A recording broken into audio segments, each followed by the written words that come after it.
Tengoku Damakyo é um dos animes dessa temporada, e ele conta a jornada destes dois amigos buscando um lugar chamado de paraíso no meio de um mundo pós-apocalíptico, onde monstros devoradores de humanos caminham entre nós. E em paralelo aos peregrinos, temos uma gurizada dentro de sei lá que lugar, só sei que o lugar é muito mais pacífico, porém igualmente misterioso. E esse é o máximo de sinopse que eu irei dar, afinal este é um anime de mistério e sinceramente, se você não assistiu esse anime, não recomendo que assista esse vídeo, não terei papas na língua. O meu interesse em preservar a sua experiência é quase igual a zero, então fique por conta e risco. Dito isso, meu nome é Cristian Figueiredo e estou a fim de dar uma palhinha sobre o anime.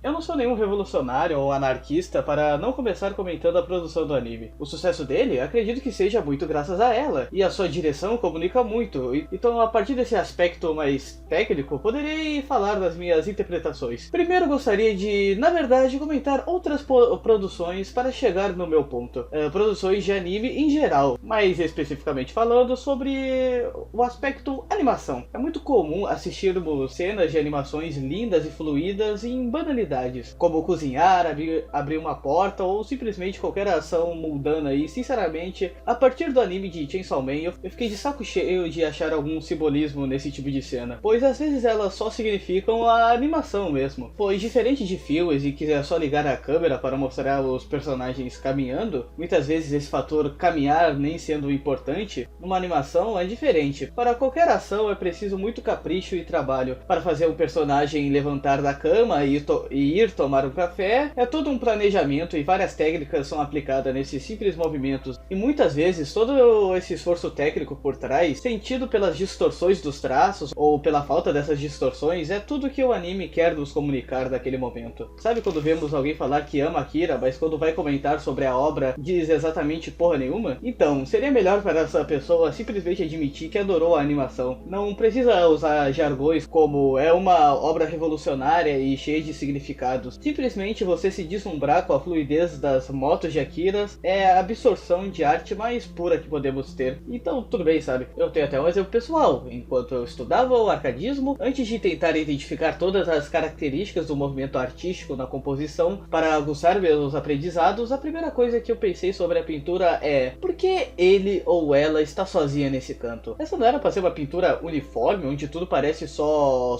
um em sua concepção equilibrada? Por que você tá aí nesse canto? Oh, Deus! Tá, o final foi um exagero, mas vocês entenderam. Agora, onde tudo isso entra no assunto Tengoku Damakyo? Simples. Em meio a essa canseira de tentar interpretar o que cada animação em cena queria me dizer, como se a animação fosse o diretor falando: presta atenção aqui, tem animação, então tem simbolismo, blá, blá, blá. Em meio a todas essas minhas questões, eu me deparei surpreendido ao prestar atenção nesses pequenos detalhes, não por achar que a direção era pretensiosa, e sim por ver uma direção que se preocupava em criar um show para eu assistir.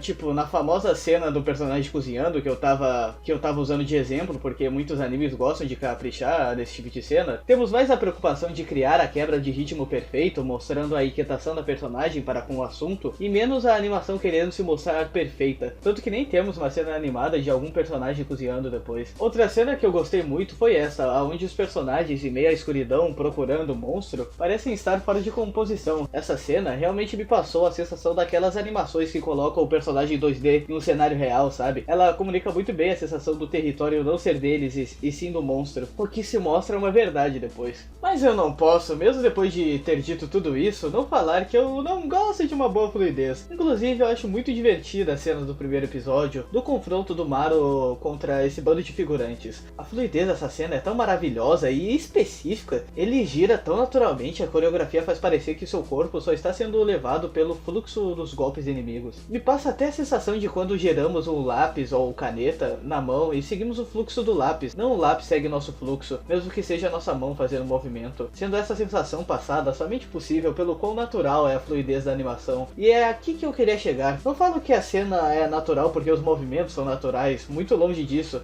Nenhum humano move-se como um bonecão de posto, todo molenga. A cena é natural, pois não só flui Sakuga, como flui vida nela. Não só esses movimentos de luta, como tudo animado nesse anime flui vida. Chega até ser imaginativa, chega até ser um pouco lúdica e imaginativa a animação. Olha a abertura, a boca do Maru quase escapando da boca, a Kiruko tem esses rabiscos em sua frente, como se fosse a mente dela indo longe e seu corpo não acompanhando, porque sua mente quer ir mais e mais. É muita vida fluindo nesses personagens e toda essa vida. E olhar toda essa vida nesse mundo morto, fica difícil para eu não criar a percepção que toda essa escolha técnica comunica a nós a visão dos personagens para com tudo. Eles estão sofrendo, existem cenas deles reclamando de fome, cansaço e desesperança, enquanto um reclama, outro até fala, não fale sobre isso porque eu estou querendo esquecer. São poucas cenas, mas são todas que a gente precisa para entender por que dos personagens sempre estarem brincando e tendo cenas bobas entre si. Eles estão querendo ver o bom desse mundo maldito e eles querem, acima de tudo, serem felizes. O anime dá um foco muito legal nessa característica desses personagens, sempre mantendo o contraste entre a dupla se divertindo e um corte para um mistério bizarro do outro mundo. Então o anime e os personagens aproveitam a diversão que esse mundo pode proporcionar, mas nunca é esquecido que essa perspectiva mais imaginativa de tudo ainda guarda um inferno misterioso em que os personagens não podem escapar, eles precisam viver nele. Isso é tão verdade que o anime nem faz questão de nos dar tempo para sentir alguma tristeza com a morte da mãe que protegia o devorador de humanos, pois essa é uma tristeza que eles normalmente precisam lidar. Então tudo que precisamos é de uma lágrima da Kiruko e uma ação de empatia do Maru. Tudo se comunicando muito bem com o objetivo da jornada, o tal paraíso. Palavra que é dita várias e várias vezes em contextos diferentes. E a minha concepção do que é o paraíso, depois dos 4 primeiros episódios, é que o paraíso é aquele lugar que podemos viver em paz os nossos sentimentos. Exatamente o que os personagens de Tengoku Damakyo precisam. Esse bando de adolescentes confusos. Aliás, essa é uma característica muito importante no anime. Até agora, a história se desenvolve, além do mistério, é claro, em uma narrativa da construção da concepção de mundo, partindo da perspectiva de jovens.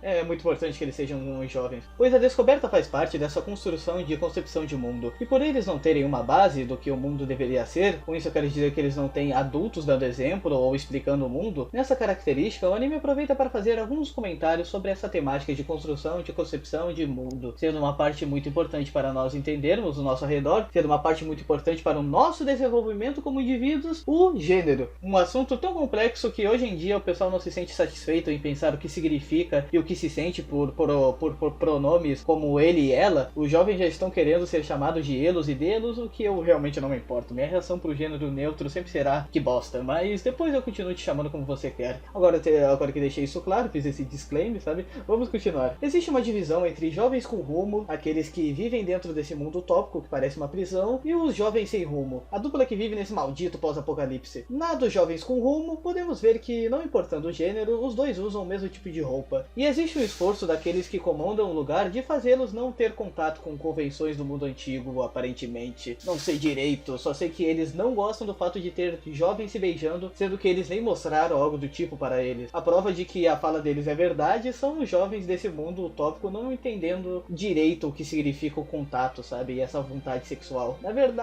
eles só seguem seus desejos. Existe uma exceção nesse personagem, tudo isso que eu tô falando, mas existe uma exceção de algum aspecto do anime em cada um dos personagens desse outro mundo. Cada um quebra um paradigma. É meio que o conceito dele, sabe? Quebrar os paradigmas de um ambiente que deveria ser perfeito. Esse é o paraíso que a dupla protagonista tenta chegar, mas ele é só mais um lugar com pessoas imperfeitas. Pois humanos são complexos e não é nessa idealização do perfeito que se acha o valor. É nas relações que se acha. Por isso, mesmo eles vivendo neste lugar 1000 vezes melhor que o mundo afora, eles ainda sentem uma insatisfação, um desejo por mais que geralmente é manifesto em relações interpessoais intensas. Agora, no caso dos jovens sem rumo, temos o caso do Maru, gostando da Kiruko, bastante para desistir de achar o paraíso. Fica bem claro que ele queria ter uma vida junto com ela, provavelmente uma família, e isso seria o seu paraíso. Entretanto, ela é um cara que teve seu cérebro implantado no corpo da irmã. Então as configurações da situação não fazem que eles sejam um casal possível, aparentemente. E a verdade sobre tudo isso é que o anime não mostrou aonde está querendo ir com tudo isso. Pelo menos eu não percebi, né? Eu só assisti 4 episódios até agora, mas é perceptível que existe uma clara opinião do anime que há instintos em nós que fazem com que nos configuremos ao nosso gênero, não importando o contexto em que vivemos. Temos o Maru parecendo uma garota, mas ele é um garoto por quem ele é. E pelo jeito toda essa visão do anime está se desenvolvendo para achar um equilíbrio em meio à brincadeira de gêneros.